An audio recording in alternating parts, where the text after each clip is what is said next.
ഇവർ തൃശ്ശൂർ അമല മെഡിക്കൽ കോളേജിന് സമീപം Ian institute of rehabilitation and research centre എന്നുള്ള സ്ഥാപനം നടത്തുകയാണ്. കണ്ണൂർ എടപ്പുഴ ശ്രാമ്പിക്കൽ കുട്ടിയച്ചൻ ഫിലോമിന ദമ്പതികളുടെ മകളാണ് റോസ്മിൻ. പാല ശ്രാമ്പിക്കൽ കുടുംബയോഗത്തിൻ്റെ ഉപരക്ഷാധികാരിയായ father Melvin Srampickal OFM Capuchin സഹോദരനും ആണ്. റോസ്മിനെയും കുടുംബത്തെയുമാണ് നമ്മൾ ഇന്ന് പരിചയപ്പെടുന്നത്. നമസ്കാരം. നമ്മളിന്ന് പരിചയപ്പെടുന്നത് 2022 ഭിന്നശേഷി സംസ്ഥാന അവാർഡ് നേടിയ മികച്ച സംരംഭകയ്ക്കുള്ള സംസ്ഥാന അവാർഡ് നേടിയ റോസ്മിൻ അഭിലാഷിനെ കുടുംബത്തെയുമാണ്. നമസ്കാരം. റോസ്മിന് 2022 മികച്ച ഭിന്നശേഷിക്കുള്ള അവാർഡ് ലഭിച്ചല്ലോ. അപ്പോൾ അതിനെക്കുറിച്ചൊന്ന് ചെറുതായിട്ടൊന്ന് വിവരിക്കാമോ? 2022 ഭിന്നശേഷി അവാർഡ് ലഭിച്ചത് മെയിനായിട്ട് നമ്മുടെ ഭിന്നശേഷിയുള്ള കുഞ്ഞുങ്ങൾക്ക് 11ഓളം കുട്ടികൾക്ക് നമ്മുടെ തന്നെ സ്ഥാപനത്തിൽ Ian institute of rehabilitation institute നമ്മൾ നടത്തുന്നുണ്ട്. മുതുവറയിൽ തൃശ്ശൂർ മുതുവറയിലാണ് ഇൻസ്റ്റിറ്റ്യൂട്ട് നടത്തുന്നത്. അമല ഹോസ്പിറ്റലിനടുത്താണ് ഇൻസ്റ്റിറ്റ്യൂട്ട് അല്ലേ? അവിടെ 11ഓളം കുട്ടികൾക്കാണ് നമ്മൾ ആദ്യമായിട്ട് ജോലി കൊടുത്തത്. അതിൻ്റെ ഒരു അപ്രീസിയേഷൻ എന്ന നിലയ്ക്കാണ് നമുക്ക് അവാർഡ് ലഭിച്ചത്. അപ്പം ആ ഒരു ഹോസ്പിറ്റലിലെ മുഖ്യ ചുമതലക്കാരനാണ് ഹസ്ബൻഡ് ഡോക്ടറെ ഒന്ന് സ്വയം പരിചയപ്പെടുത്താമോ? പേര്, കാര്യങ്ങൾ? എൻ്റെ പേര് ഡോക്ടർ അഭിലാഷ്. മെയിനായിട്ട് അക്യുപഞ്ചറാണ് നമ്മൾ പ്രാക്ടീസ് ചെയ്തുകൊണ്ടിരുന്നത്. ഇപ്പം ചെയ്യുന്നില്ല. ഇപ്പം നമ്മൾ ഇതിൻ്റെ ഒരു എൻ്റർപ്രണർഷിപ്പിലാണ് പോയിക്കൊണ്ടിരിക്കുന്നത്. കൂടുതൽ സ്ഥലങ്ങളിൽ ഇയാൻ ഇൻസ്റ്റിറ്റ്യൂട്ടിനെ ഡെവലപ്പ് ചെയ്യാനുള്ള പ്രവർത്തനമായിട്ട് മുന്നോട്ട് പോയിക്കൊണ്ടിരിക്കുകയാണ്. ഇനി വരുന്ന നാളുകളിൽ മറ്റ് ജില്ലകളിലേക്കും ഇതിൻ്റെ വലിയ വേർഷൻ ഓഫ് ഹോസ്പിറ്റൽ ഡെവലപ്പ് ചെയ്യാനൊക്കെയുള്ള ശ്രമത്തിലാണ്. ഈ ഒരെണ്ണം മാത്രമേ ഉള്ളൂ. ശ്രമം നടന്നുകൊണ്ടിരിക്കുകയാണ്. പിന്നെ ഇതിന്റെ ഒരു മൾട്ടി സ്പെഷ്യാലിറ്റി ഹോസ്പിറ്റലിന്റെ ഡിസ്കഷൻ നടന്നുകൊണ്ടിരിക്കുന്നു. അത് ഏത് സ്ഥലത്താണ് ഇനി അടുത്തതായിട്ട്? അത് എറണാകുളം ജില്ലയിലാണ് പ്ലാൻ ചെയ്തുകൊണ്ടിരിക്കുന്നത്. നടപടികളൊക്കെ മുന്നോട്ട് പോകുന്നുണ്ട്. അപ്പോൾ ഇവർക്ക് വേണ്ടിയുള്ളൊരു എൻറ്റയർ ഹോസ്പിറ്റൽ എന്ന് പറഞ്ഞാൽ കുഞ്ഞുങ്ങൾ ജനിക്കുന്നതിന് മുമ്പ് തന്നെ അത് കണ്ടെത്താനും അത് കഴിഞ്ഞ് ഡ്യൂറിങ് പ്രഗ്നൻസിയിൽ അതിൽ എന്തെല്ലാം ഡിസബിലിറ്റിയുടെ സാധ്യതകളുണ്ടെന്ന് മുന്നേ കൂട്ടി അറിഞ്ഞ് അതിനെ ട്രീറ്റ് ചെയ്യാനും അതിൽ നിന്നും എന്തെങ്കിലും കോംപ്ലിക്കേഷൻ പിന്നീട് വന്നിട്ടുണ്ടെങ്കിൽ ഇമ്മീഡിയറ്റ് ആഫ്റ്റർ ദ ഡെലിവറി നമുക്ക് എന്തെങ്കിലും ചെയ്യാൻ പറ്റുന്നുണ്ടെങ്കിൽ അത് ചെയ്യുക. അങ്ങനെ മാക്സിമം നേരത്തെ തന്നെ ഡിസബിലിറ്റിയുടെ തീവ്രത കുറച്ച് സാധാരണ ജീവിതത്തിലേക്ക് പരമാവധി കുഞ്ഞുങ്ങളെ എത്തിക്കുക എന്നുള്ളതാണ് മെയിനായിട്ടുള്ള നമ്മുടെ ലക്ഷ്യം. അതിന് ന്യൂനതമായ അല്ലെങ്കിൽ അഡ്വാൻസ്ഡ് ആയിട്ടുള്ള ഹോസ്പിറ്റൽ സിസ്റ്റം നമ്മുടെ നാട്ടിലില്ല.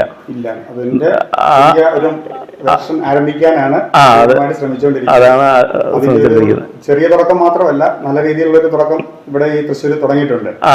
ഇത് ദൈവാനുഗ്രഹിച്ച് അങ്ങനെ പോകുന്നു. ഇതൊരു മിനിയേച്ചർ എന്ന് വേണേൽ പറയാം. നമ്മൾ വണ്ടികളുടെ ഒക്കെ രൂപം ഉണ്ടാക്കുന്ന പോലെ മനസ്സിലുള്ള സ്വപ്നത്തിന്റെ ഒരു മിനിയേച്ചറാണ് നമ്മളിപ്പോഴത്തെ ചെയ്തു വെച്ചിരിക്കുന്നത്.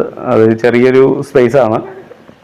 ഇനി വരും കാലങ്ങളിൽ ദൈവാനുഗ്രഹിക്കുകയാണെങ്കിൽ ഇങ്ങനെ നല്ലൊരു ഹോസ്പിറ്റൽ, കാരണം എപ്പോഴും ഒരു കുഞ്ഞുണ്ടായി കഴിഞ്ഞിട്ടുണ്ടെങ്കിൽ നമ്മൾ ആ യാത്രയിലൂടെ പോയതാ.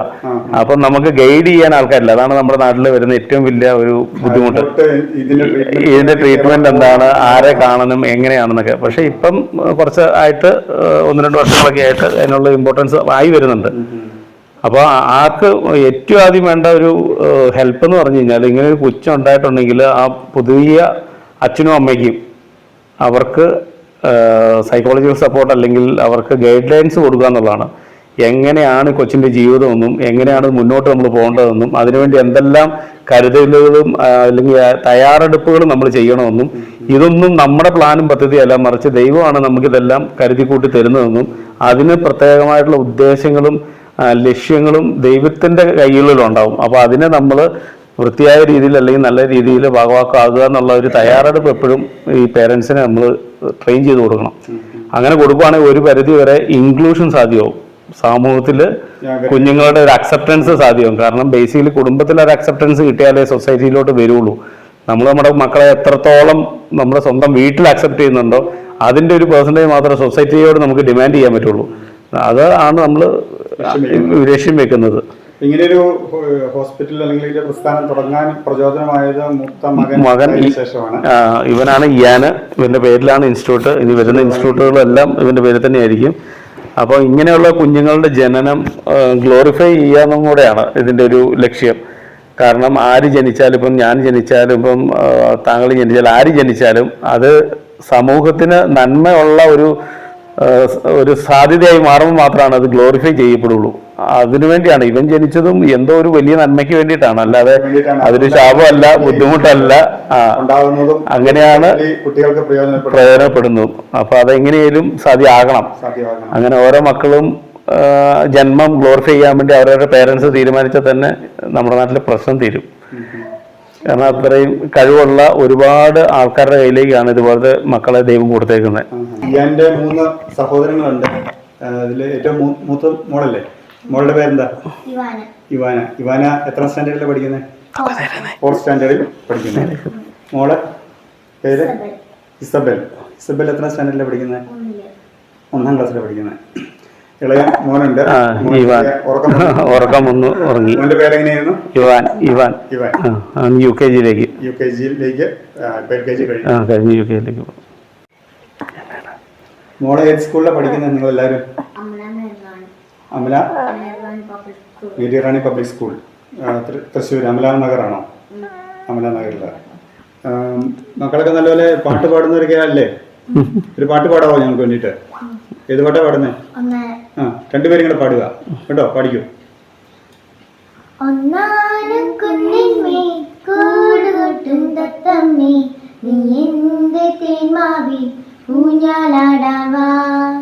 കാവേരി തീരത്തോ കാട്ടരുവിയോരത്തോ ആരാരോ സ്വപ്നം കൊണ്ടൊരു കളിവീടുണ്ടാക്കി. ഒന്നാനം കുന്നിന്മേ കൂടുകൊട്ടും തത്തമ്മേ, നീ എന്ത് തേന്മാവിൽ ഊഞ്ഞാലാടാവാ.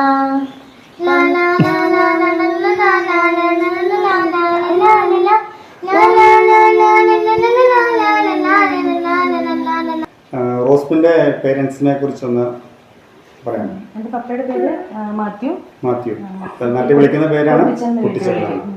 മമ്മിയുടെ പേര് ഫിലോമിന. രണ്ടാളും നാട്ടിൽ തന്നെ കണ്ണൂര് നമ്മുടെ വാളത്തോട് എന്ന് പറഞ്ഞ സ്ഥലത്ത് വാളത്തോടാണ്. ഇരിട്ടിക്കടുത്താണ് വാളത്തോട് അല്ലേ? പിന്നെ ഞങ്ങൾ അമ്മയുടെ വീട്ടുപേര് എങ്ങനെയായിരുന്നു? അമ്മയുടെ വീട്ടുപേര് പന്തിരുവേലി. എവിടെയായിരുന്നു സ്ഥലം? കാഞ്ഞിരപ്പള്ളിയായിരുന്നു. അമ്മയുടെ പേരൻസ്? മലബാറിലേക്ക് വന്നു. അമ്മയുടെ പേരൻസിന്റെ പേര്? അമ്മയുടെ പേരൻസിന്റെ പേര് പോൾ. ഫാദറിന്റെ പേരും മേരി. അമ്മയുടെ പേരും. നിങ്ങൾ 4 മക്കളാണ്. അതിൽ മൂത്തയാളാണ് റോസ്മിൻ അല്ലേ? റോസ്മിൻ ഞാനും നഴ്സിംഗ് കഴിഞ്ഞായിരുന്നു. ജോലി ചെയ്യുന്നുണ്ടായിരുന്നു. ജോലി ചെയ്ത് ആ ഒരു സമയത്താണ് ഞങ്ങൾ കല്യാണം കഴിച്ചു. ഉണ്ടായതിനു ശേഷമാണ് ഇൻസ്റ്റിറ്റ്യൂട്ടും കാര്യങ്ങളൊക്കെ ആയിട്ട് മുന്നോട്ട് പോയത്. പിന്നെ എൻ്റെ നേരെ ഇളയ. അപ്പൊ ജോലി ചെയ്ത കാലഘട്ടമൊക്കെ എവിടെയായിരുന്നു? വിദേശത്തായിരുന്നോ? ഡൽഹിയിലായിരുന്നു ജോലി ചെയ്തിരുന്നത്. നോയിഡയിലായിരുന്നു. കല്യാണം കഴിഞ്ഞതിന് ശേഷം ഡെറാഡൂണിൽ വർക്ക് ചെയ്തുകൊണ്ടിരുന്നത്.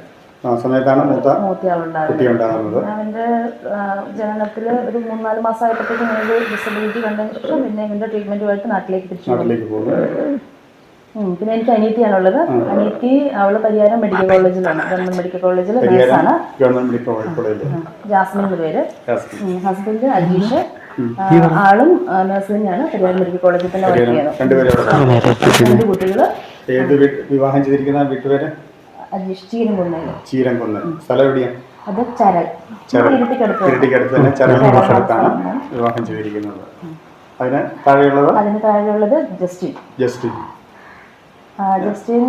കല്യാണം കഴിച്ചിരിക്കുന്നത് ഗ്ലിസ ആണ് പേര്. ഗ്ലിസ. അവർ 2 പേരും ഗ്ലിസ അമല ഹോസ്പിറ്റലിൽ അക്കൗണ്ടന്റ് ആയിട്ട് വർക്ക് ചെയ്യുന്നു. അല്ലല്ല, ഇരിട്ടിയിൽ അമല ഹോസ്പിറ്റലിൽ അക്കൗണ്ടന്റ് ആയിട്ട് വൈഫ് വർക്ക് ചെയ്യുന്നുണ്ട്. ജസ്റ്റിൻ ഒരു ഡ്രസ്സിങ്ങിന്റെ കടയിൽ പോകുന്നുണ്ട്. വർക്ക് ചെയ്യുന്നുണ്ട്. പിന്നുള്ളത് അനിയനാണ്. ഏറ്റവും അനിയന് ഫാദർ മെൽവിൻ. പുത്തൻ കുർബാന കഴിഞ്ഞിട്ട് അധികം കാലം ഒരു വർഷമായതേ ഉള്ളൂ. ഏത് സഭയ്ക്ക് വേണ്ടിയിട്ടാണ്? ഇപ്പൊ ആലക്കോട് സെമിനാരി പഠിപ്പിക്കുകയാണോ? പഠിപ്പിക്കുകയാണ്. ഡോക്ടറുടെ ഫാമിലിയെ കുറിച്ചൊന്ന് പറയാമോ? പേരൻസ് എൻ്റെ വീട്ടുപേര് കടുപ്പിൽ നിന്നാണ്. ഡാഡിയുടെ പേര് ജോസഫ് എന്നാണ്. മിലിറ്ററിയിലായിരുന്നു, BSFിലായിരുന്നു. അത് കഴിഞ്ഞ് അമ്മ മേരി, അവരുടെ വീട്ടുകാർ ഉറുമ്പടയിൽ നിന്നാണ്. അപ്പം ഞങ്ങൾ 4 മക്കളാണുള്ളത്. മൂത്ത ചേട്ടൻ വീട്ടിൽ കൃഷിയൊക്കെ ആയിട്ട് നിൽക്കുന്നു. പിന്നെ ചേച്ചിയാണുള്ളത്. ചേച്ചി സിസ്റ്ററാണ്. മീററ്റിൽ സെൻറ്റ് ഫ്രാൻസിസ് ഷീൻ എന്നാണ്. ഷീൻ. സിസ്റ്റർക്ക് സിസ്റ്റർ ജൂലി. ആള് മീററ്റിലാണ്. സെൻറ്റ് ഫ്രാൻസിസ്കൻ സഭയിൽ മീററ്റ് സർദാന ഡയസിസിലെ സിസ്റ്ററാണ്. പിന്നെ ഞങ്ങൾ ട്വിൻസാണ്. അപ്പോൾ അദ്ദേഹം ഒരാൾ ഉല്ലാസ് എന്നാണ് അവൻ്റെ പേര്. അവൻ UK-ലാണ് നേഴ്സായിട്ട് വർക്ക് ചെയ്യുന്നു. ഇയാന് വേണ്ടിയിട്ടാണല്ലോ ഇങ്ങനെയൊരു ഇൻസ്റ്റിറ്റ്യൂട്ട് തുടങ്ങിയിരിക്കുന്നത്. അപ്പോൾ അതിനുള്ള സാഹചര്യമൊക്കെ ഒന്ന് പറഞ്ഞു. അപ്പോൾ ഇയാൻ്റെ ആ ജീവിതത്തിനെ കുറിച്ചൊക്കെ വിശേഷങ്ങളെ കുറിച്ചൊന്ന് പറയുന്നു. 2011 മാർച്ച് 29 ഈ അങ്ങോട്ടും ജനിക്കുന്നത്.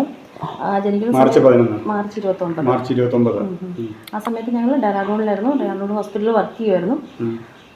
അപ്പം ഇവനുണ്ടാകുന്ന സമയത്ത് എന്ന് വെച്ചിട്ടുണ്ടെങ്കിൽ ത്രൂ ഔട്ട് പ്രഗ്നൻസിയിൽ യാതൊരു കുഴപ്പങ്ങളൊന്നും ഇല്ലായിരുന്നു. അപ്പോൾ ലാസ്റ്റ് ഒരു മൊമെൻറ്റിൽ 2-3 ദിവസത്തിന് മുമ്പായി കഴിഞ്ഞപ്പോഴത്തേക്കും ജസ്റ്റ് ഒരു ഫ്ലൂയിഡ് കുറഞ്ഞു. സ്കാൻ ചെയ്ത് കഴിഞ്ഞപ്പോൾ ജസ്റ്റ് ഫ്ലൂയിഡ് കുറഞ്ഞതായിട്ട് കണ്ടു. അപ്പോൾ അവൻ അഡ്മിറ്റായി കഴിഞ്ഞപ്പം നമ്മൾ പറഞ്ഞു അപ്പോൾ കുഞ്ഞ് ടൈറ്റ് ആവുന്നു, ഭയങ്കര വിഷമങ്ങളൊക്കെ വന്നു കഴിഞ്ഞപ്പോൾ സിസേറിയൻ ചെയ്തു. ആ സമയം കൊണ്ട് നിക്കോണി ആസ്പിറേഷനായി, ആസ്പിസിയായി. കൊച്ചിൻ്റെ ബ്രെയിനിൽ ചെറിയൊരു കുഴപ്പങ്ങൾ വന്നു. പക്ഷേ ആ സമയത്ത് നമ്മൾ പറഞ്ഞില്ല, കുഴപ്പങ്ങളുണ്ടോയെന്നൊന്നും പറഞ്ഞില്ല. അത് കഴിഞ്ഞ് അതായത് 2-3 മാസം കഴിഞ്ഞു. 3 മാസം കഴിഞ്ഞിട്ട് ഇതിന് കഴുത്തിറക്കുന്നില്ല, കമ്മലുന്നില്ല, നോർമലായിട്ടുള്ള ഒരു പ്രൊസീജിയർ ഒന്നും കാണുന്നില്ല. അങ്ങനെ കാണാണ്ട് വന്നു കഴിഞ്ഞപ്പോൾ നമ്മളിതിനൊരു ഡോക്ടറെ കൊണ്ട് കാണിച്ചു, പീഡിയാട്രിഷ്യനെ കാണിച്ചു. സെയിം അവിടെ തന്നെ കാണിച്ചായിരുന്നു. അവിടെ കാണിച്ചു കഴിഞ്ഞപ്പോൾ ആദ്യം തന്നെ ഞാൻ 3 മാസം കഴിഞ്ഞപ്പോൾ തിരിച്ച് വീട്ടിലോട്ട് വന്നു. അത് കഴിഞ്ഞ് ഡെറാഡൂണിലോട്ട് തിരിച്ചു ചെന്നു. അവിടെ ചെന്നതിന് ശേഷമാണ് ഇങ്ങനെ ഡോക്ടറെ കാണിക്കുന്നത്. കാണിച്ചു കഴിഞ്ഞപ്പോൾ പറഞ്ഞു ഇങ്ങനെയാണ് സെറിബ്രൽ പാൾസി ആണ്. സയൻസ് ആൻഡ് സിംപ്റ്റംസ് ഒക്കെ നോക്കി കഴിഞ്ഞപ്പോൾ CP ആണെന്ന് ഐഡൻറ്റിഫൈ ചെയ്തു. അതിനുശേഷം ഇതിന് വേണ്ടിയിട്ട് മാത്രമായിട്ട് ജീവിതം ചോദിച്ചു. അവിടെ നിന്ന് ജോലി റിസൈൻ ചെയ്തു നാട്ടിലോട്ട് പോന്നു.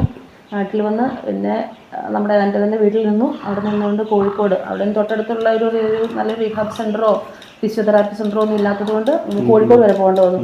അപ്പം വെളുപ്പിനെ രാവിലെ ഒരു 3 മണിയൊക്കെ ആകുമ്പോഴത്തേക്കും എഴുന്നേറ്റ് ഞാനും മമ്മിയും ഇവനെ എടുത്ത് ഇങ്ങനെ ഫുഡൊക്കെ ആക്കി പ്രിപ്പയർ ചെയ്ത് ഇതൊക്കെ ആയിട്ട് കോഴിക്കോട് പോകും ചെയ്ത്. ആ ഒരു സമയത്തൊന്നും ഇവൻ എല്ലാ തെറാപ്പിയും ഒരുമിച്ച് കിട്ടാതെ വരും. കാരണം ഒരു ഫിസിയോതെറാപ്പി ഒരിടത്തുണ്ടെങ്കിൽ വേറെ ഒരിടത്തായിരിക്കും സ്പീച്ചിന് കിട്ടുന്നത്. വേറൊരു സെന്ററിൽ ചെല്ലണം സ്പീച്ചിന് വേണ്ടിയിട്ട്. അങ്ങനെ എല്ലാം ഒന്നും ഒരുമിച്ച് കിട്ടുന്നില്ല. ഒക്യുപേഷണൽ തെറാപ്പി ഇവൊന്നും കിട്ടാതെ വന്നു കഴിഞ്ഞപ്പോൾ നമ്മളെന്ത് ചെയ്തു, നമ്മൾ തന്നെ തീരുമാനിച്ചു. അപ്പോൾ ആളുടെ പൂർണ്ണ സപ്പോർട്ടുമായിട്ട് അപ്പോൾ അങ്ങനെ നമുക്ക് തന്നെ ഒരു സെൻറ്റർ എന്തുകൊണ്ട് തുടങ്ങിക്കൂടാ, നമുക്ക് മാത്രമല്ലല്ലോ ബാക്കി ഇതുപോലുള്ള കുഞ്ഞുങ്ങൾക്കും ഒത്തിരി ഉപകാരപ്രദമാകട്ടെ എന്ന് വിചാരിച്ചു. അങ്ങനെയാണ് നമ്മൾ ഇയാൻ ഇൻസ്റ്റിറ്റ്യൂട്ട് എന്നുള്ളൊരു സ്ഥാപനത്തിന് തൃശ്ശൂർ തന്നെയാണ് തുടങ്ങുന്നത്. ചെറിയൊരു വീട്ടിലാണ് ആദ്യം തുടങ്ങുന്നത്.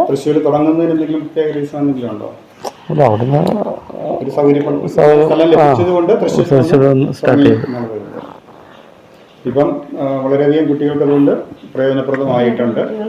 ഇനിയും ഒത്തിരി ആൾക്കാർക്ക് പ്രയോജനപ്രദമാകട്ടെ എന്ന് ആശംസിക്കുന്നു.